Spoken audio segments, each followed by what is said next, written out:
So I could have sworn that I made this blog post into a podcast, but my friends, alas, I did not. I literally was trying to send the podcast out to someone and I couldn't find it. I couldn't find it in my podcast. And I thought, what in the world is happening?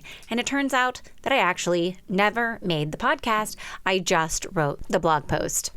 So here it goes. How to grow your email list. 6 tricks that work. And we have been growing our email list since like the beginning of time. I swear, since the dinosaurs. Oh man, Ellis was probably 10 years ago. Okay, so 10 years. Okay, so maybe that's not since the dinosaurs, but it's still a really long time of list building experience put to work, plus some tricks that I initially poo-pooed and I thought were stupid, but my clients asked me to do on their websites and I did it. And then, they worked. They totally worked. All right, so now you know exactly what we're doing in this episode. We're going to talk about growing your email list, and I'm going to give you at least 6 tricks that work, if not a few more, because we all know that once I get rolling on a list, I usually think of some more. So let's get to business.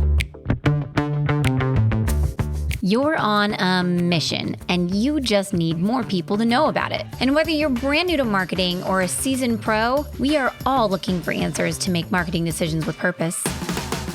I'm Monica Pitts, a techie, crafty business owner, mom, and aerial dancer who solves communication challenges through technology. This podcast is all about digging in and going digital. I'll share my marketing know-how and business experience from almost 20 years of misadventures. I'll be your backup dancer so you can stop doubting and get moving towards marketing with purpose. Now, before I dig all into these tricks, one thing I really want to encourage you to do is make sure that you, number one, have a way for people to sign up for emails on your website. Because if you don't have a way for people to sign up for emails on your website, they're never going to sign up. Yeah, I totally learned that one the hard way. Because when we launched our new site, and it wasn't this most recent new site, it was probably the site that we launched 7 years ago. We launched the site and suddenly the email list just stopped growing. And it turns out that's because there was not a way for them to sign up on the site. We just totally forgot to put it on the new site. Way to go, us, right? Okay, so don't make that mistake. Make sure there's a way for people to sign up for your email list on your website. And make sure that it integrates with your email marketing system.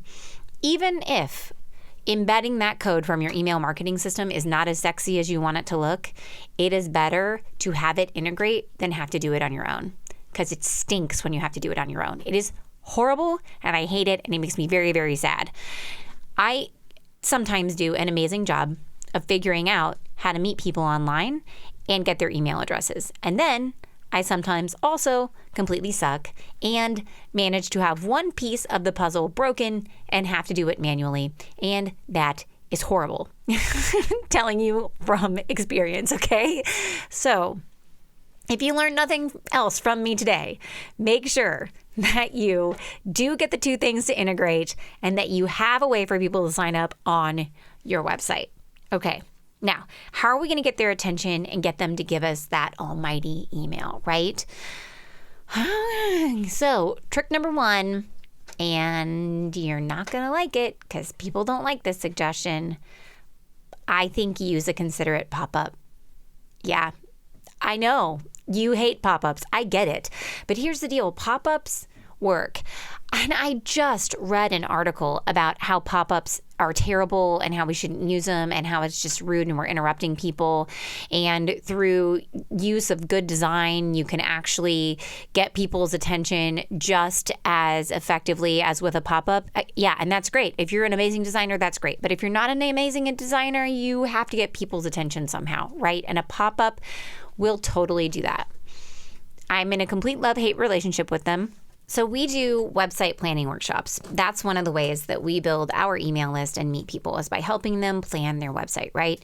So during our last campaign, we had, Facebook ads, we sent out emails for our newsletter, and we also had just a pop-up that would show up whenever people came to our website. And 13% of our signups came from that pop-up, 13%. And I didn't have to pay for them. They just came to the website and saw the pop-up and clicked on it and went and signed up for the workshop. And you know what? I don't feel guilty about that pop-up because it was considerate. People had the ability to close the pop-up and walk away from it. We didn't make them feel guilty about walking away from the pop-up. In the web design industry, we call that confirm shaming. That's lame, my friends. Nobody likes that, okay? Just no thanks will do, or the X in the corner. Make sure that it's clear that they can get out of that pop-up. But it will get in front of them, make it simple. So here's the deal. Story time, right? So one of my team members added a pop-up to a client's website for her email newsletter. And I was the person that was getting the email alerts as people were signing up right and left. Me. It's because they forgot to take my email off of the form. Okay. And I thought, oh my gosh, look, Melanie's list is doing so great. It's growing so incredibly fast. What am I doing wrong? Why am I not getting as many emails on my list as Melanie? My email is just as cool as Melanie's. And I was like feeling some real list building envy. So I went to her site to check it out because I didn't realize that she had asked them to put the pop-up on there, and I was presented with the pop-up. And then I remembered that we had discussed it at our last meeting, and that's what was building her list so fast, is the pop-up. So, my friends, that pop-up, while it's annoying, is actually a very effective way to ask. And you're showing up in front of them and asking. You're not making a passive ask. It's not just nestled in a sidebar someplace, though you should definitely have one of those too. It's actually right in front of them asking, and that's why pop-ups work. But we need to be considerate, okay? Is that an oxymoron? Maybe. Okay. Either way, that leads me to trick number 2, which is create an offering or a lead magnet or a white paper or a downloadable resource, whatever you want to call it. Ultimately, what you're doing is offering something that your target market needs or wants, and then you give them the answer to a question that they have, or your goal is to help them through a problem that they're going through, a problem that they need to solve, so that way when at the other end of solving that problem, they're ready to buy your product or service. So you can provide the answer however you want to. It could be a video, a podcast, a downloadable ebook. Really, the sky's the limit. Whatever works for you in your talent set, and they pay for the answer with their email address. Do you guys hear that clicking in the background? Yeah, that is my 8-year-old. She decided that she was too sick to stay at school, so I went and got her. And now she is playing with Magnetiles in my office because I run a web design agency. So, of course, we have toys and markers and crayons and Magnetiles and Play-Doh and slime, because sometimes creatives just need to check out for a second, do something tactile, and then jump back into their desk. Anyway, I digress. I'm kicking her out of the office, so that way we don't have to hear any more of this clicking. Be right back. I'm back. Now she's out in the conference room playing with the Magnetiles. Okay, so back on topic. You're going to offer a lead magnet, a white paper, ebook, whatever you want, whatever format you think makes the most sense in. And you're going to have an email form. They're going to fill it out, and then you're going to deliver the item to them either via email or on the success page from filling out the email form. But here's the deal. I think that there's a level of ethics involved with this as well. So obviously they want this thing from you. They're giving you their email address. Yes, that's going to happen. But just because they wanted the answer doesn't necessarily mean that they want to be on your email list. So we need to respect that. And most of the time what I do is I put a checkbox on all of the download forms, and I say, check this box to join our email list. It's that simple. And a lot of people check that box. I mean, a lot of them. And I usually have that box as checked to start off, and then they uncheck it if they don't want to be on the list. There you go. And here's how I handle emailing the people who have checked that box. If you've checked the box, you get our weekly emails. And if you don't check the box, then I only email you when something really cool is going on. Like if I have another offering that you might be interested in, or if we're doing a class or an event that you might be interested in, then I'm going to email you, because I'm not emailing you all the time. It's kind of I feel like you downloaded this thing, and if it's related to another thing that I have that could educate you about what you're doing, or an event that I'm having that might help you grow your business, then I should tell you about it. And if I didn't tell you about it, I would probably be doing you a disservice. And that's why I email everybody who has downloaded anything about offerings and classes, but I don't email them with our weekly newsletter. And here's the deal. They always have the option to opt out. They can always opt out, and it's okay. And it's automated, and I don't even have to opt them out manually. Okay? All right. So trick number 3 is, now I just mentioned this with actually with the offering download form, but trick number 3 is add an opt-in checkbox just before every submit button on every form of your website. So a lot of people will have a contact form, and people fill out the contact form, and that's just it. They don't ask them, hey, would you like to be on our email list to receive our marketing advice? Which makes sense. That, I mean, like, if they're contacting you for your service, they'd probably want to keep in touch with you, right? So just capitalize on that decision and ask them to make one more small decision before they hit submit, which is to opt into your email list. And you'll add the magic checkbox to your email form on your contact page, and also add it to all the other forms for your downloadable offering or for your sales inquiries. You put it right before the submit button, and then once they check the box, it opts them in. And it doesn't have to be like super jazzy. It can just be really simple, like sign up for our email newsletter. And that's just it. And alternately, you could say, sign up for our email newsletter to get weekly tips and tricks you can't live without. I mean, try it both ways, see what works. But it's worked really well. I read about this forever ago when I was looking for different ways that could help boost signups for an email list. And this person said, hey, this is what you need to do. And I thought, okay. And so I did it, and it totally works. So definitely do it. Now, I don't necessarily have the subscribe to our marketing blog or email list box checked on the email form on my contact page. That one, I don't necessarily have it checked. I would leave it unchecked because I let those people opt in. I know. I said on the last one, I keep it checked and make them uncheck it. And on this one, I make them check it. But that's just, this is me. All right. You don't have to do it my way. You can do it your way. I'm just telling you how I do it. Okay. Trick number 4, add a link to employees' email signatures. I mean, remember, your processes are some of your greatest marketing assets. And so every time you have an interaction with a customer or a prospect, it presents an opportunity to communicate about your business, right? So use your normal processes as an opportunity, especially for your people who are on the front lines and talking to prospects and clients continually. Make sure that you add a link and ask people to sign up for your email list at the bottom of their emails. Now, you might switch up your pitch or the way that you display it from time to time because, I mean, if they see the exact same thing every single time that they open an email from your project manager, say, then they'll just start ignoring it because it just feels normal.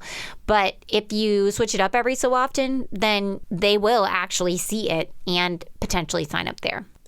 So trick number 5 is partner up. So if you find a person or a business who also works with your target market, you can team up with them and work together to cross-promote your audiences. And partnering up will get you in front of a lot of people at once. So you could write an article for their email newsletter. If the person is sending the newsletter agrees, then at the bottom of that article, you could invite readers to sign up for your email list. I mean, really, partnering up is like a giver's gain solution. Their audience is getting valuable information from you about something they're interested in, and you're doing your partner a favor by lightening their content writing load for the month. And we use this same methodology whenever we are interviewing podcast guests. I realize that people in your situation want answers to different questions about marketing their business and growing their business. And I don't have all those answers. So I love interviewing guests. And in that way, I'm making a connection with them, and they become a contact that I know and can trust and send people to for business. But then also you get the answer, right? So it's beautiful. It's a symbiotic relationship, and you can do the same thing with your email list. So trick number 6 is ask in your processes. Now, I feel like processes, man, we talked about them just a second ago with putting it at the bottom of your email, like in your email signature. But I feel like processes are the most overlooked marketing assets across pretty much every industry. Like when you interact with prospects or clients, you take them through processes over and over again. So where in those processes does it make sense to ask them to join your email list? Now, for some people, it's not as easy. And for other people, it's very straightforward. So like, for example, let's say that you're a nonprofit and people are signing up for an event. Yep. On the event sign-up form, ask them to join your email list. If you're a restaurant and people are checking out, at checkout, ask them to join your email list. You could ask them to join your email list at the front desk of your salon or as they're checking out at your store. There's all kinds of different times you can ask them to join that list. The goal is to ask people when they're the most satisfied with your work. You don't want to ask them while they're frustrated or impatient or they've been waiting forever. This is a bad plan. Instead, think of when in the process of working with your company, people are happy. And so if their bellies are full and they were happy with their food, at checkout is the right time to ask them to sign up for that list. So figure out where that point is for you in your process and add the ask in right there, and you'll get them on your list. So that was 6, and I told you that I would probably think of a 7th one, and I totally did. Okay, I thought of a 7th, and I'm going to tell you. It's like your bonus. It's a bonus, and this is a good one. Okay, so everybody has assets, marketing assets in their company, right? And good marketing is all about leveraging what you've got to get more of what you want. So a really easy example of an asset is money, right? So you might have money in your marketing budget and you might run ads on Facebook for an offering that could then get emails on your list. That's pretty straightforward, right? But I think a lot of times people overlook things like, hey, I've got thousands of people on social media. Have you asked them to join your list yet? You can make it super easy. There's different ways that you can even have people sign up for your email list on Facebook. So don't be afraid to leverage your other assets to build your email list. So what assets do you have? There's all kinds of different things that can be considered marketing assets. I actually have a worksheet. It's called the Marketing Asset Discovery Guide. Yep, I'll actually link to it from here. That's a good idea. And you can read through and really think about all the different things that you might have that are actually assets. So, I mean, for example, let's say that you have people who call your office regularly. I mean, what if every time that those people call the office, you just ask them, hey, would you like to join our email list? You have people calling into your office. That's actually an asset of your business. Your customers are an asset of yours. And if you want to start emailing them regularly and deepen your relationship with them, maybe sell them some additional products that they might need that would help their businesses grow or make their lives easier, we got to get their email address. And so just ask them, can we add you to the list? There's nothing wrong with that, right? There's nothing wrong with that. You're doing good business. So friends, don't be afraid to ask. That's pretty much the long and the short of all of this. Don't be afraid to ask and look at what you've got and see how you can use it to grow. If you've got a ton of traffic to your website, add a pop-up. If you've got a lot of knowledge, create an offering. If you've got a stellar process, ask people during the process. There's all kinds of different ways that you can leverage what you have to grow your email list. And that, my friends, really is all 7 of my ideas. So I'll list them off really, really fast so that way you can hear them one more time. Trick number 1 is use a considerate pop-up. Trick number 2, create an offering, lead magnet, whatever you want to call it. Trick number 3, add an opt-in checkbox just before every submit button on every form of your website. Trick number 4 is add a link to employees' email signatures. Trick number 5 is partner up. Trick number 6 is ask in your processes. And trick number 7 was leverage your other marketing assets. Okay, so If you enjoyed this podcast or if you learned a thing or two, hey, leave me a review. That would be really, really awesome because I want to meet more people just like you, and your review is going to signal to the podcast gods that I'm not that bad. Maybe I'm actually cool. Actually, that's what it does. It tells them that I'm cool. And then it will show my podcast to more people just like you who are looking for answers. And that's what I want to do, is help them find those answers. And if you are looking for more answers, or if you want to download one of our free resources and hang out on my email list so that way I can let you know whenever we have new episodes on this podcast, yeah, that'd be really cool. I'm leveraging an asset here, friends. Just calling myself out. You can hop on over to mayecreate.com. That's MAYECREATE.com. And you are going to be plunked onto my business website, May Create Design, and you can learn all about our web design services and get the resources that you need to help your business grow. All right. Thank you so much for listening. And until next time, go forth and market with purpose.